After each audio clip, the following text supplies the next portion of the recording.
What are some of the most shocking health and behavior problems that mouth breathing can create in a child? ADHD, bedwetting, alters the entire shape of your face. Are traditional braces the best way to straighten teeth?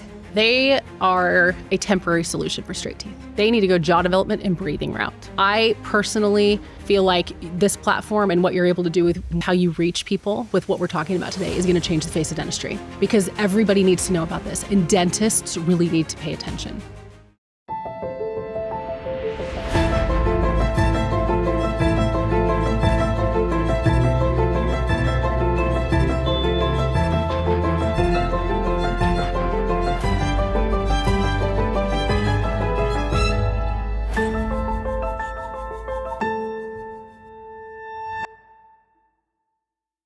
Everything you thought you knew about your child's health might be missing a vital clue: their airway. Today, I'm thrilled to welcome Dr. Kalli Hale, a leading pediatric airway dentist, founder and chief dental officer of Toothpillow, and a trailblazer in early orthodontic intervention. With a doctor of dental surgery from the University of Texas School of Dentistry, a master of public health from Texas A&M, and advanced training in dental sleep medicine, Dr. Hale has revolutionized pediatric care by creating Toothpillow, a device transforming how we address jaw development and breathing issues in kids. Dr. Hale's expertise in obstructive sleep apnea and passion for holistic health shine through as she lectures nationwide, helping families prevent lifelong health challenges. We get into tongue ties, ADHD, bedwetting. All of this could be because your kid is a mouth breather. Watch this episode on the Real Alex Clark YouTube channel or Culture Apothecary on Spotify, which has video as well. Find like-minded women who love the show in the Cute Conservatives Facebook group and make new friends in your area. Follow the show on Instagram at Culture Apothecary and me at Real Alex Clark. Pause before we get started here.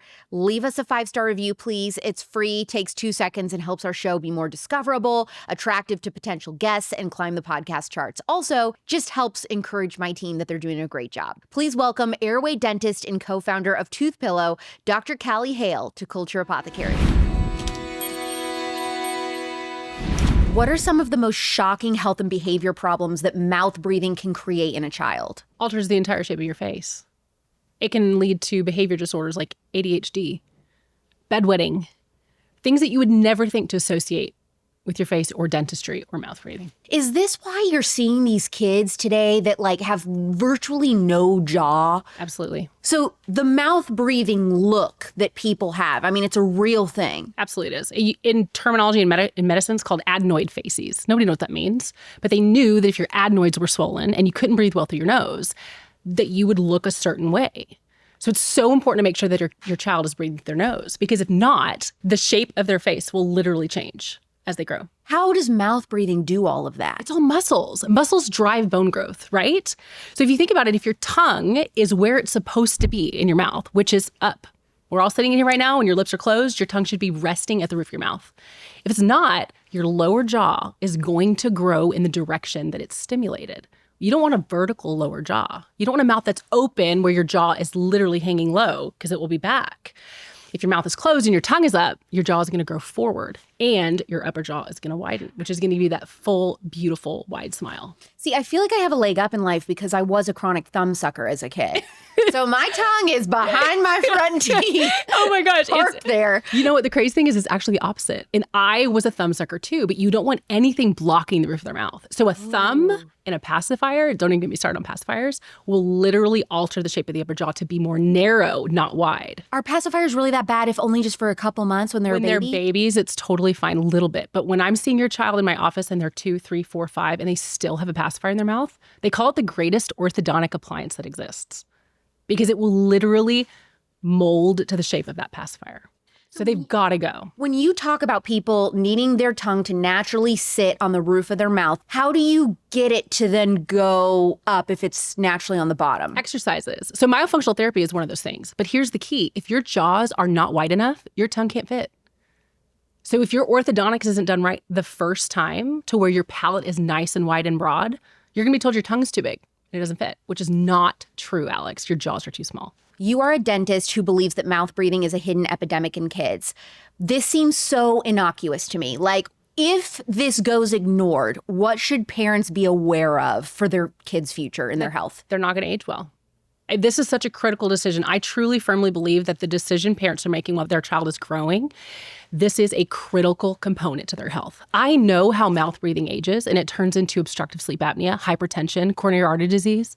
This is very serious. And when we miss it in children while they're growing because we in dental school were not taught to identify those signs and symptoms, we are setting the kids up for failure. I think what's interesting is when I talk to my friends who are parents who do have kids that are mouth breathers, they'll say, well, our dentist told us they'll grow out of it. Just give it time. Why is that bad advice? Yeah, I got that advice actually. So one of my biggest regrets being a dentist early on is telling a parent that their child's snoring was normal and they'd grow out of it. Because that's what I was taught in my peds rotation. That's what you say. You say they're tooth grinding, don't worry, they'll grow out of it. They're snoring, don't worry, they'll grow out of it. That's preposterous. We actually have no evidence of that at all. A snoring child turns into a snoring adult. A tooth grinding child turns into a tooth grinding adult. And when we have a solution that literally cures it from the root cause, but the vast majority of dentists don't know about it, it's really sad. What was the moment in your career where you realized that traditional dentistry was really missing the connection between jaw development, airway health, and kids' overall well-being? Well, I started screening for sleep apnea. I knew that it was this buzzword like 10 years ago. And I was like, okay, if what they're saying, these people are right, that your tooth grinding, your crown falls off, you break a veneer, maybe your implant actually comes loose, like that might not just be, oh, you needed a night guard, which is what we were taught. If you grind your teeth, you get a night guard. And yeah, that might protect the one arch that you're covering, but it's not treating the root cause. So for me, as I started screening for it, I started catching it. And I'm like, oh my gosh, like what? You stop breathing 15 times per hour? And like your doctor never caught that. Nobody's looking for that. It's huge wait lists to get sleep studies. You have to actually have a physician that knows about it and would recognize that maybe something that you're dealing with, like tooth grinding or headaches, could be sleep apnea. And if your dentist isn't trained in it, you're totally screwed because there's glaring signs in our mouth that we struggle to breathe at night. Glaring. And if they don't know, not that they're doing harm intentionally, they're just not going to talk to you about it. So as I started hearing about it, I started screening for it and I was catching it and catching it and catching it. And at the time, I had no idea what to do about it. I would just send you to a physician for a CPAP. And a lot of people don't want a CPAP. That is like the gold standard in medicine right now, is you get a CPAP if you're diagnosed with sleep apnea. And the understanding of oral appliances is pretty low, generally speaking. Everybody knows what CPAP is. You see it on Hollywood, you see it in movies. People are strapping it to their face for oxygen at night. But when there are other options that are way more convenient, way more comfortable, and equally effective, the public deserves to know about it. So I just dove in headfirst. I was like, I'm going to learn everything there is about this because there are not enough dentists that are trained in it. There are not enough catching it. And then people started healing. I have crazy stories. Women go missed the most, okay? You're young, you're healthy, you're thin, you've been sleeping a certain way your entire life. Maybe you had braces like I did too late when you were 13 or 14. I have a crazy orthodontic story. And you just sleep that way and you get used to your dysfunction. You really do. You don't know that you're tired because maybe your sleep quality is really poor or you stop breathing at night, because why would you think that if nobody had ever asked you about it? Or if it wasn't normal to have a sleep study done. That's not in our physicals, which I wish we could change, that every child in America at school would have a sleep screening done. Really? We look at vision, we look at scoliosis. How do we know that they're actually rested so that they can be good learners at school? That is such a heart for me in the background of Toothpillow of how do we increase the access to this care, because I started treating it and I started getting kids off medication and I started having kids go from C students to A students. I had kids that were bedwetters way too late in life. Suddenly they're able to go to church camp or they can go to a sleepover or whatever.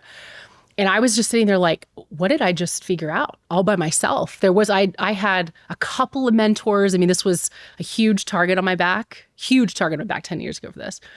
And it's just gotten so much better now because more people are opening their eyes to it and because we created a giant company that was going to bring it to mom's doorsteps. What is the cutoff age where, like, if your kid is still wetting the bed, this is a huge red flag? So I usually tell parents that if they can hold it during the day, they should be able to hold it at night. So, I mean, if you're a 2 or 3 year old and you're potty training, there's going to be accidents sometimes at night and stuff. I've got 3 kids. That's very common. But once you're getting closer to 4, 5, 6, my oldest bedwetter was actually 19.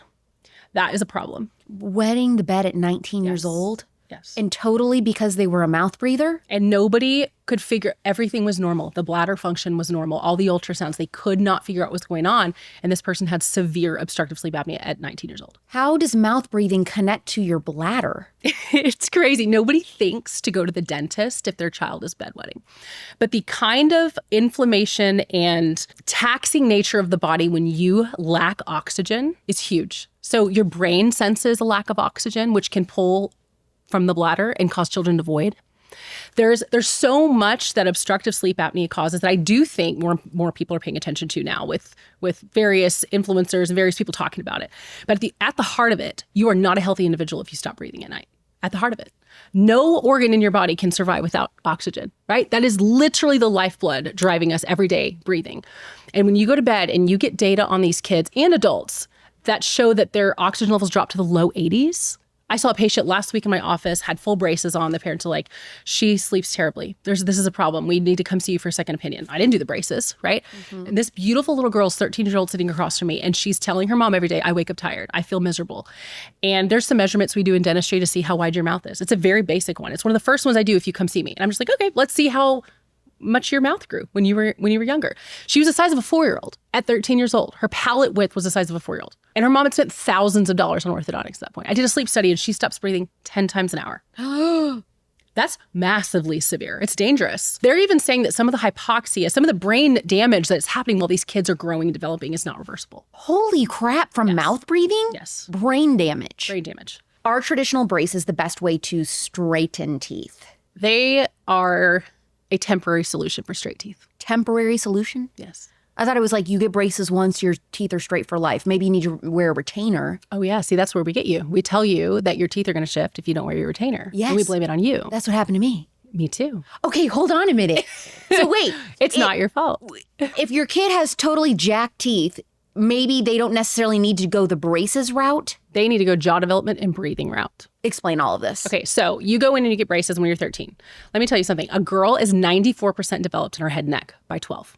Okay, so we wait. The narrative in dentistry, Alex, is you wait till the baby teeth fall out before you would ever do anything. Like, why would you ever worry about your kid's baby teeth? Like, that's literally up there with negligence, they say, to treat early.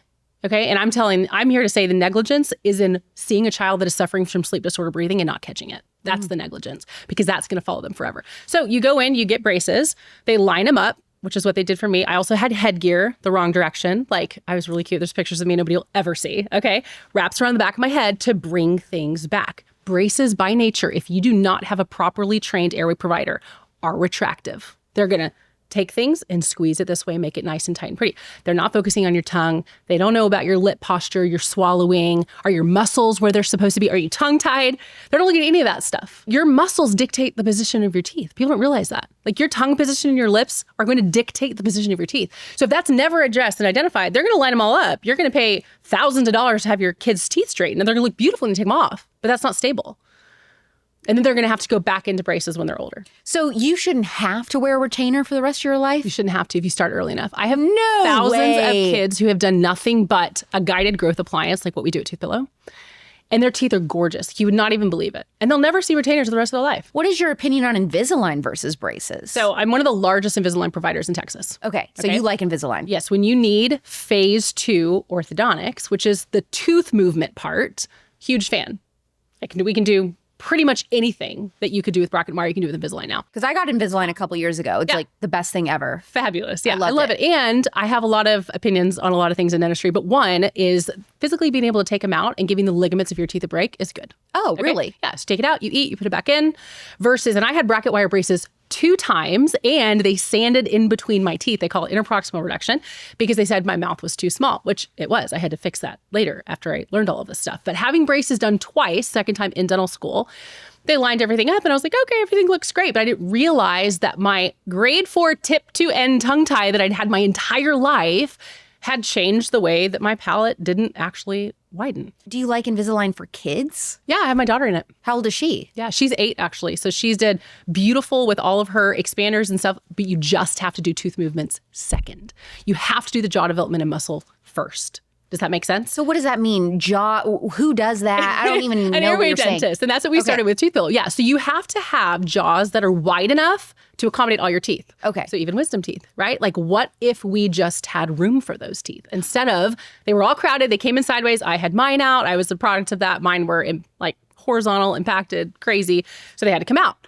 But maybe had my parents known something about early interceptive orthodontics, basically phase 1 orthodontics, I would have had root for them. And I wouldn't have had to have surgery to have them taken out. What is your hot take as an airway dentist on wisdom teeth? Make room for them and keep them. Keep them? If you can keep them clean, you can keep them. Okay, so ideally, when does all this jaw moving and all of that stuff happen? Like what age? Birth. Explain. You need to breastfeed longer. We need to be talking about hard food diets with our kiddos. We have all this melts in your mouth, applesauce. I did all this with my kids too, like in the beginning, because you don't know any different.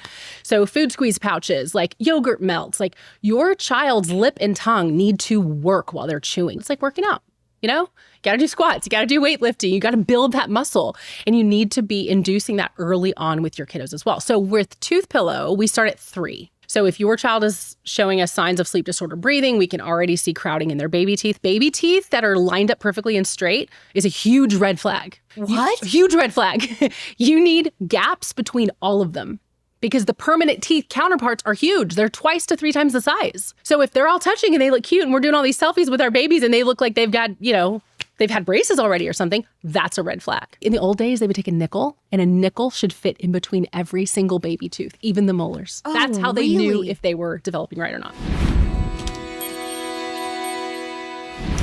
So my personal trainer recently told me that she's ready to make the switch to non-toxic deodorant. Yay! And I was like, okay, girl, well, welcome to the club, but buckle up because it is a process switching to non-toxic deodorant if you're used to conventional. If you've been using conventional deodorants for years, your armpits need a little time to detox. So you might try 3 or 4 brands before you find your match. What works for one person might totally flop for someone else. And here's the thing that most people don't realize. When you clean up your diet and eliminate toxins, your body odor naturally improves too. So for me, the one deodorant that stuck, I've tried a lot, the one that really worked was Zebra. It is aluminum free, it's baking soda free, toxin free, and still keeps me fresh through tough workouts and long summer days in Phoenix. And of course, cleaning up my diet, also huge plus. So if you're ready to make the switch, start with an armpit detox. So a clay mask works wonders. I would do that first. I would drink tons and tons of good, healthy water and electrolytes. I would give yourself some time to adjust. And just remember that not every deodorant totally works for everybody. It's going to be a process. I really like Zebra. That really made the transition smooth for me. And I'm really confident that you're going to like it too, and you're not going to want to go to something else. You can try it at yayzebra.com. Use code Alex for a discount. That's yayzebra.com, code Alex. Do you have a baby shower coming up? Want to nail your baby shower gift? Gift them Branch Basics cleaning products. Yes, because every single surface of their home, every single dish that's going in the dishwasher, all of their laundry, it's all ending up in baby's mouth or on baby's skin. That is why I love to recommend Branch Basics. I keep their concentrate on display. Just add water and oxygen boost if it's needed.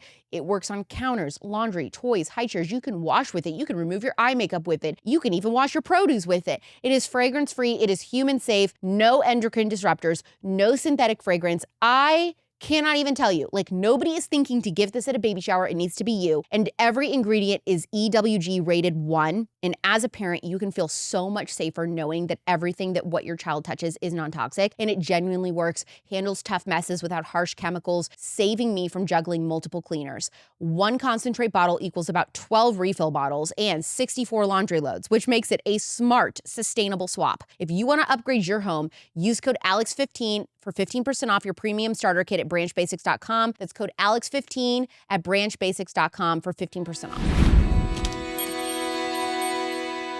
So as a dentist, when you see a parent handing their 1-year-old baby like a huge slab of steak or a rack of lamb or something, yes. You love it. Oh, I love it. I'm like, chew that, baby, chew it. Yes, like give them the best that they can because we are so many generations in now that the odds of every child needing a tooth pillow or expanders or whatever, that phase 1 orthodontics is very, very high anyway.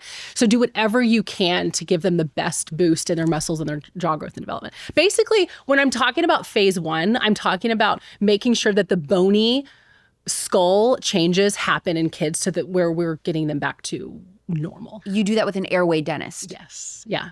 So we make sure that we assess them and we realize, okay, you have a low-lying tongue posture, your mouth breathing. We've got to get in there with nasal spray. We need to make sure you can breathe well through your nose at night. It's critical. I don't care if you're 100 years old or you're 2 years old. You need to be breathing through your nose at night.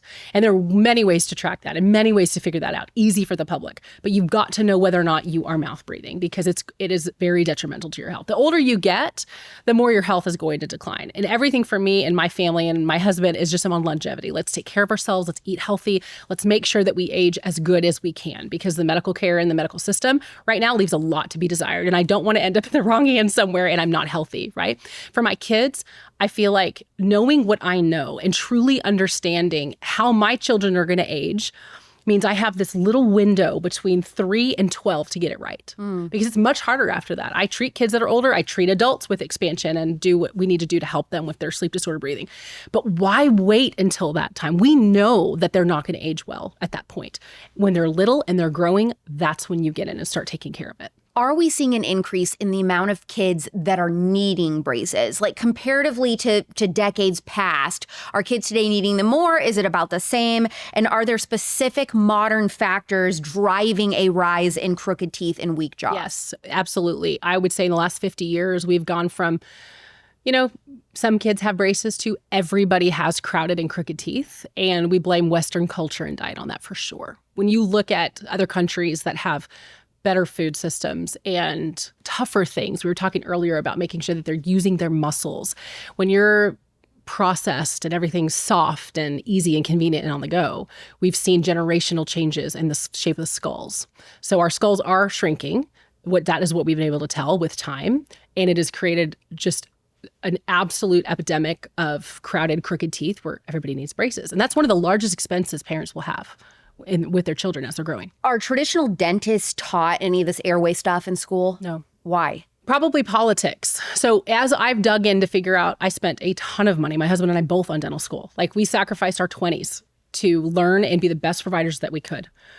And as I learned all of this, I was really upset. Like one of the biggest pioneers in this space that taught me pediatric orthodontics is, 20 years older than me and been doing it forever. And I'm like, I'm sorry. Like, why did I never learn this? I'm really upset. I'm upset that I pulled permanent teeth on children so that the orthodontist could straighten their teeth up. You never do that anymore. You do not need to do that. We need to make room. Things that I just didn't know. And I just got really upset about it. And I started researching and reading and finding myofunctional therapy and orthopedic appliances a long time ago in books. And I'm like, where did it go? Like, why was it suddenly taken out of the literature? And why was it taken out of the orthodontic residencies? That's the biggest question I have. But I am not an orthodontist. Thankfully, I finished as a general dentist and went and did as much training on airway as I could, because I do not think I would be sitting here today with the opinions and the knowledge and the kids that I have helped had I gone that route. For the parents listening that have children 3 to 12 years old, can they just ask their holistic dentist these types of things and to help with airway and all of that? Or do they have to switch over to an airway dentist? I would tell you probably the highest likelihood of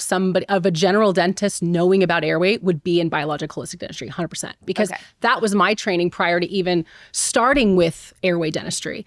And that makes you question the narrative. And it's the best thing because we're not a healthy society. Our kids are not healthy. They're medicated like crazy for sleep deprivation and sleep quality issues that we're treating as neurological disorders. The more you dig and the more you start seeing, the more questions you have. And it's been really, in the beginning, I was very nervous about it. In my town, I had a lot of orthodontists that would, refer me patients and all that stopped. And I didn't care because I realized that what they were missing, I was saving that kid's life. And that's all that mattered at that point. In the beginning, it was a little bit difficult, but now I'm just like, bring the target as big as you want.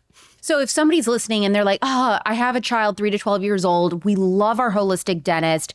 You're saying it might be okay. Ask them if they can help with airway and if they're familiar with all that. So if they had a dentist that was holistic, that said that they had knowledge, and then they sought after a myofunctional therapist, those two things, they should be in a good combo, or just completely switch to an airway dentist in the meantime. Right. Either way, my biggest urge for the community would be when you look up Toothpillow, what I have created is I found the best airway dentists across the United States. We all band together because we were having these results in our practices that we were like, the parents need to know about this.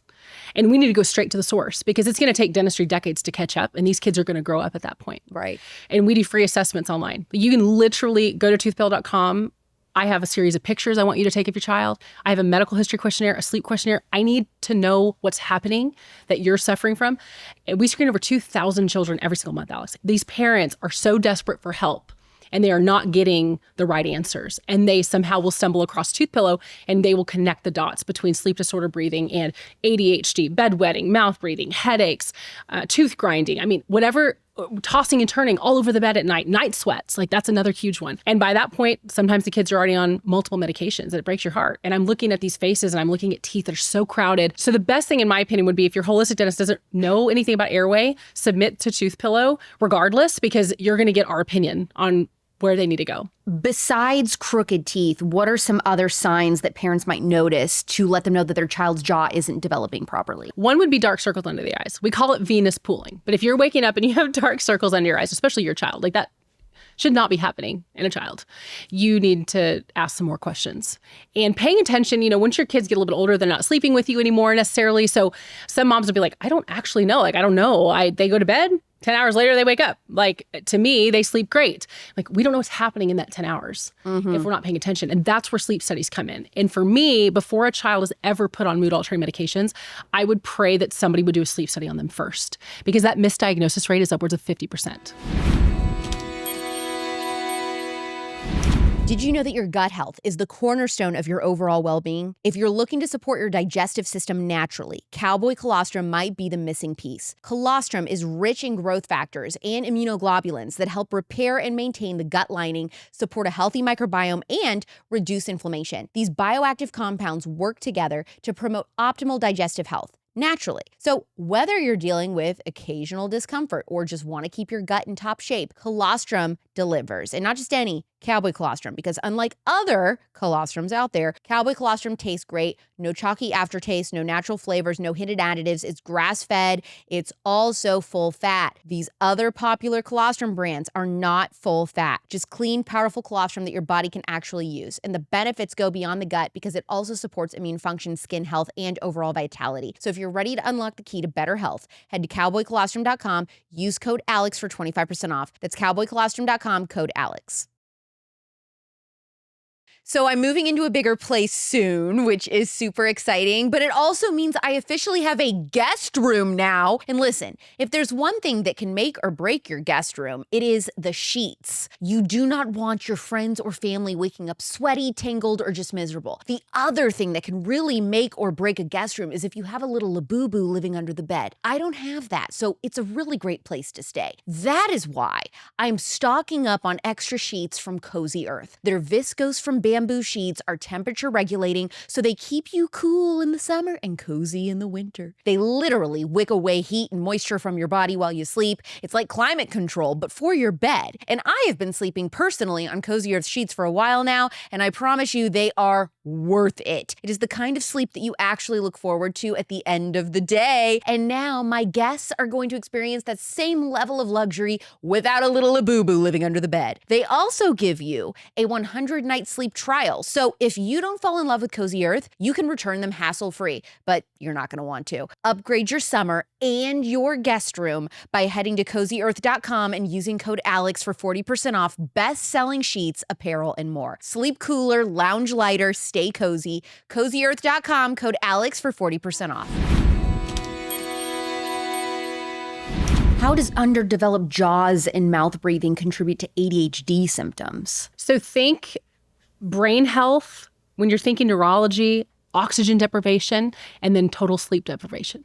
When you're not sleeping well, I equate it to being on maternity leave when I had a baby. I'm up multiple times a night. I'm so exhausted. I was not the friendliest person to be around, and it was just, life was hard. And during that period of time, I could verbalize that. I could be, I need help. I need a nap. I need somebody to come hold the baby. Whatever. Kids can't do that.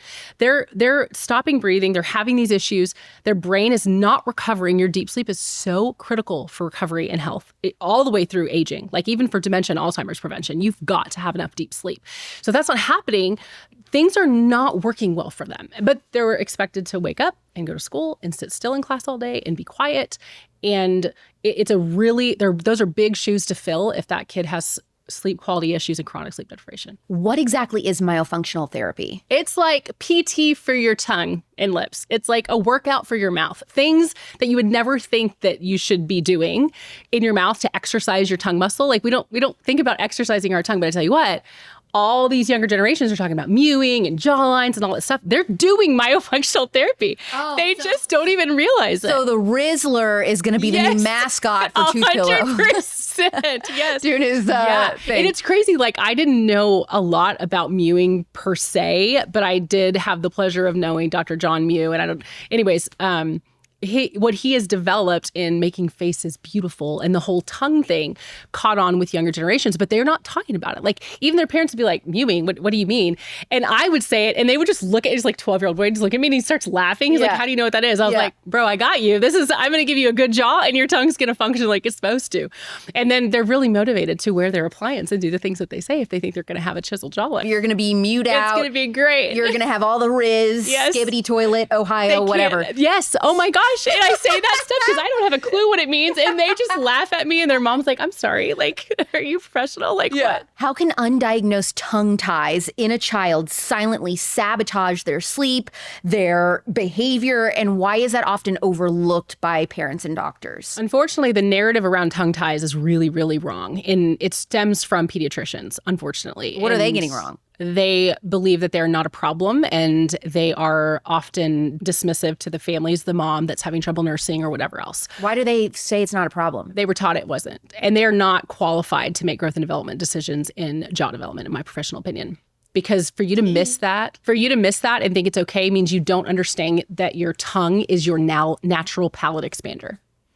So if you don't realize that your tongue is your natural palate expander and that its ability to sit at the palate and stimulate width, if you don't understand that, then you will miss tongue ties and think that they're a fad and they shouldn't be done.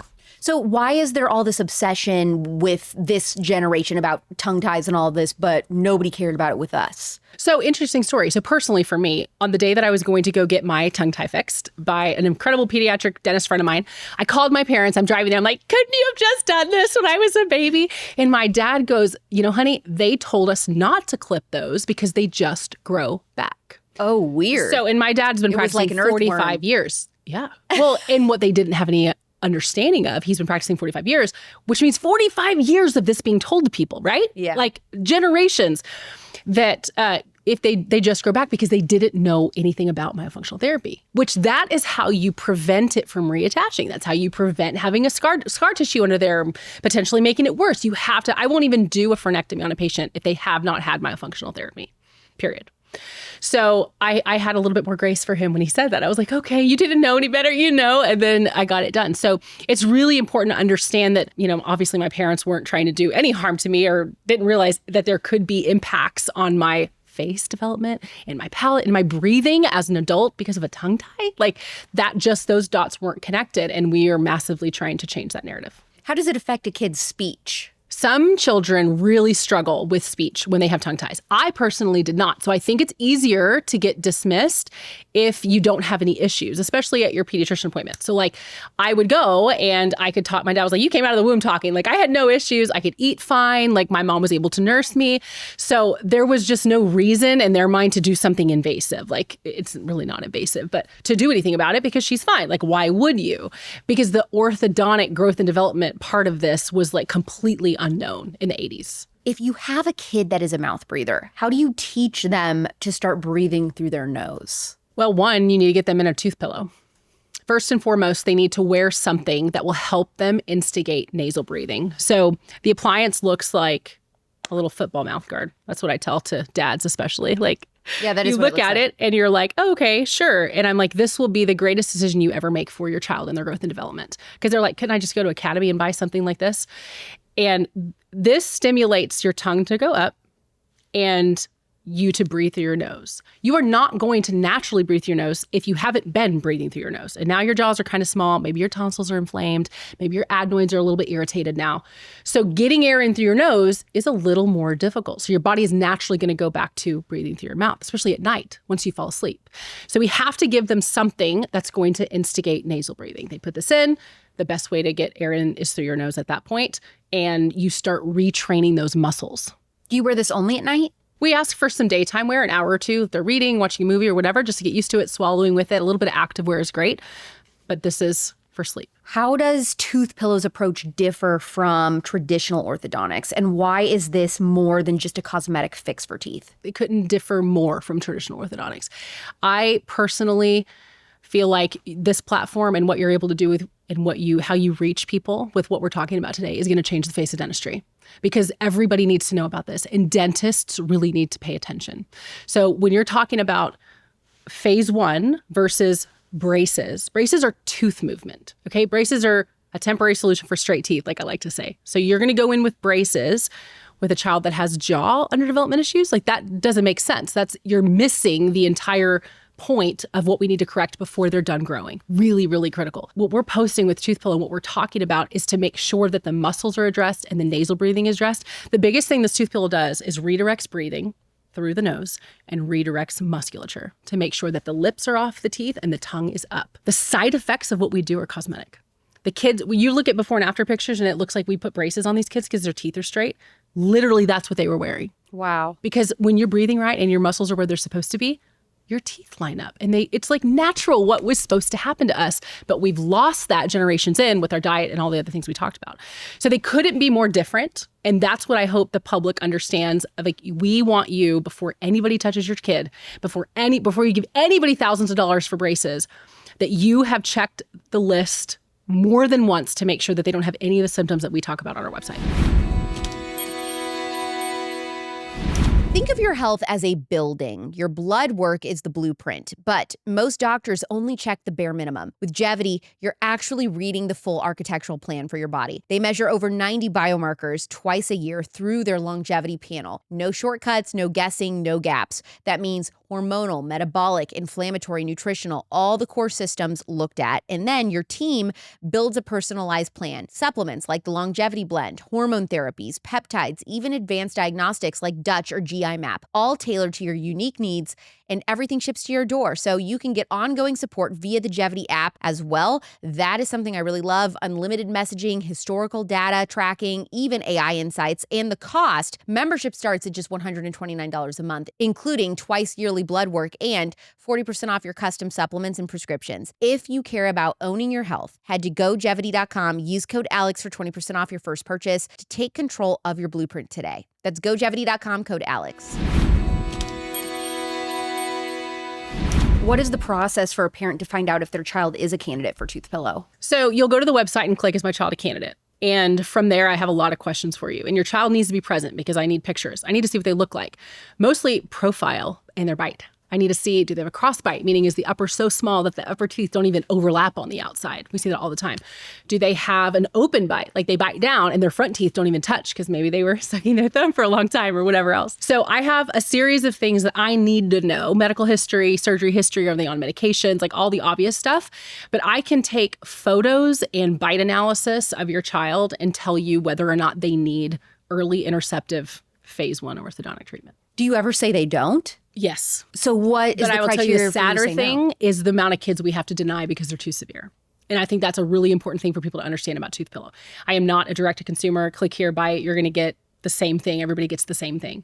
Our age, we let you submit your child from the ages of 3 up to 12. Our denial rate on 3 is very, very low, obviously, because if there's symptoms and you're telling us they're snoring or wetting the bed or night sweats or whatever, like, we're going to help you and we want to be a part of that. The 9 to 12-year-olds can be so horrifically severe that they do need to go in office for upper and lower expanders. And that is a huge difference versus traditional braces and traditional orthodontics in our generation, where most of your friends had a palate expander, an upper expander only, which we have known and seen now to fail. So we do a very thorough vetting process on all the doctors. Like I said, I found the best ones in the world to help us with this because I needed doctors that had already been doing this in their private practices that knew exactly what these kids would need. And I needed a home to send them when I deny them. And it's really hard if you're in the middle of Ohio or in the middle of Kentucky and you have nobody. You got to drive 6 hours for your child to go see an airway dentist. It's crazy. So it is really sad to know. And I want everybody to understand that these are very unique treatment plans. And we don't want your child to end up in the wrong hands, but if we have to deny you, we will work like crazy to help you get connected with the right provider. Does somebody wanting to go into dental school and do airway dentistry go to a special airway dentist school? Or is that like a special course you tack on? It's like residencies after. Yeah. Okay. So it's continuing education after. And I'm proud to say I went to the University of Texas Dental School in Houston, and they are starting to teach airway. They've asked me to come in and teach their process department. I'm like, I'm so sorry. I'm really busy. I don't, but it's important to understand that it's not enough and it won't be enough for years and years and years. So the CE after is highly coveted for airway dentistry. I mean, it's a buzzword now, and it was not when I started this, let me tell you. It was like you had your couple of people and couple of mentors that you could talk to about it, and now it's like there's an airway course all over that you can go learn from because they've realized how impactful it is. So it is changing in dental schools. It is. They're at least talking about adults more than kids. That's good. Yeah, they're talking about it, which I can appreciate. What is the cost difference between traditional braces and Toothpillow? It's pretty substantially less money. It depends on where you go. That's a harder question to answer. You're $5,000 to $7,000 for braces, roughly, in America. And when you do your phase ones, they're, between $2,000 and $4,000. Teledentistry allows for us to make this cheaper. So in my heart in building Toothpillow was we need to increase the access to care. I want to bring this beautiful box to the doorsteps of these families so their kids can start breathing better on night one. And that allows us cost savings that we can then pass to the family because you're not taking up chair time in my practice and all of that. And I'm still practicing. I'm still seeing patients and handling virtual cases at the same time. So it's important. It is less expensive, which I think is really wonderful if you have 3 or 4 kids and they all need it and they're all suffering. Any cost savings like that is really wonderful. Do you have like an approximate of how much it is per month or anything? We have that broken down on our website, actually. You can get it over $100 a month. It can be a little bit under $100 a month. I think we're around $1,500 to $2,000, depending on the case. And that's for 24 months of treatment. If a child is not approved for Toothpillow, how do you help families ensure that they still get the care that their child needs? It keeps me up at night sometimes because I know that if they go to the guy on the corner or the person who's maybe in network with their insurance, that they're not going to get the care that they need. So we have an entire team of people at Toothpillow that will get on the phone with these moms. And we're talking thousands per month that we're screening. And I'm like, you need to get on the phone with that mom and you need to express urgency for what I see and exactly how the treatment needs to be done because it's going to determine the rest of their life. So is it you that is looking at every single one of these things that come in? Dr. Ben Moralia and myself are screening 2,000 plus kids a month right now. How many hours a day do you spend doing that? Well, he helps me a ton, so he probably does it more than me. But every single week, it is a all-consuming job. And I have 5 dental offices in Houston. I have 3 kiddos. I also train dentists in what I do. So I have a private mentorship group to make sure that they can help their patients the way that they need to. So woman business owner to business owner, girl, it's a full-time job. That is wild. I just commend you. That's so impressive. You. What is one piece of advice that you would give parents to start advocating for their child's jaw and airway health today, whether through Toothpillow or other means? If your child is struggling with a symptom and you're being told, don't worry, they'll grow out of it, challenge the narrative. Please get a second opinion. It is the most critical time in their life for their growth and development and will literally determine how healthy they are as an adult. I cannot reiterate that enough. It is the most important decision I think a parent will make is who does their child's orthodontics and what their approach is going to be. And if you're just going to whoever is the cheapest in your town, I can promise you there's going to be consequences for that. Do you agree that cash pay doctors, dentists, the like are always the better option? Yeah, I've been out of network with dental insurance for a decade. I won't play the games anymore. I won't take whatever pittance of little fee they need. I need to make sure that the materials that I'm using and the fillings in our cleanings, the lasers, the stuff that we have to really make sure that your mouth is as healthy as possible because it's the gateway to the rest of your body. So when people say like, well, I understand that. I wish I could go to a holistic dentist. I wish that I could go to a naturopathic doctor, et cetera, but they're not, covered in my insurance. I wish they were. Do you wish that you were covered by insurance? Or are you like, no, that's a huge mistake. You don't want these doctors and dentists covered by insurance. Yeah. I mean, I would have to go with the latter for sure, just because I've been in practices like that. I've seen practices like that. The materials, it's like whatever the cheapest thing we can find. Obviously, fluoride is now finally getting banned in multiple states. You're going to get what you pay for. And you're also going to get how much that dentist has educated them after school. And so I want to go to the person who's on the top of their game. They've been to all this extra CE. They're learning everything they can because they know how important their job is. This goes with any physician I see. For me, women's health, like anything, I want to make sure that I'm getting the most up-to-date information. You should be interviewing your dentist. You should be interviewing your physician because they're going to be making decisions for you that could literally impact the rest of your life. If you could offer one remedy to heal a sick culture, physically, emotionally, or spiritually, what would it be? Make sure you're a nasal breather. I think that alone has been proven to drop blood pressure and make sure that you don't have obstructive sleep apnea. Those are the two that I absolutely have to say. Where can people find out more about Toothpillow? I want you to go to toothpillow.com. You're going to be able to find symptoms on there, connecting the dots for your child and maybe what you're concerned about seeing. When you click "Is my child a candidate?", you're going to be able to answer a ton of questions and give us some pictures. The really unique part about Toothpillow is that you can also request a personalized video consultation, something that your dentist in your state will take your pictures and your documents and make you a custom Zoom video in their spare time. And all of my amazing airway dentists are full-time practicing doctors. So they're finding the time in the week to pull up the pictures of your child and express the need for what they see and what you need to do. And those videos are what sets us apart from any sort of teledentistry orthodontic company that you've ever maybe heard of in the past. And they can actually get this free video assessment by using code AlexClark, so make sure that you do that. And where can they follow you on social media? You can find us on Toothpillow_official, and then my professional account is the Airway Centered Dentist, all spelled out. Cool. Dr. Hale, thank you for coming on Culture I appreciate Apothecary. it, Alex, thank you so much.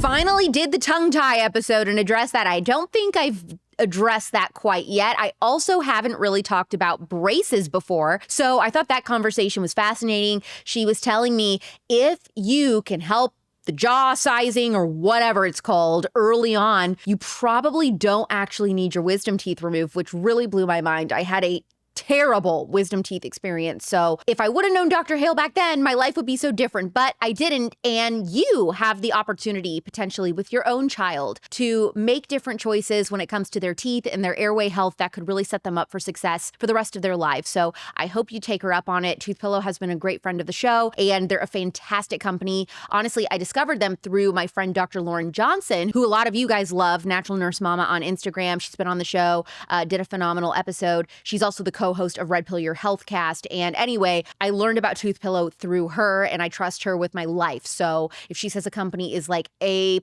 amazing, 10 out of 10, then I tend to believe her. And obviously I don't have my own kids to do Toothpillow on, but I know you guys do. And so I just love partnering with people that I think are going to be really beneficial for your life. So if you loved this episode, please leave a 5-star review. We do new episodes every Monday and Thursday at 6 p.m. Pacific, 9 p.m. Eastern. Make sure you subscribe wherever you listen to podcasts and Real Alex Clark on YouTube. You can find the show on Instagram at Culture Apothecary and me at Real Alex Clark. I'm Alex Clark, and this is Culture Apothecary.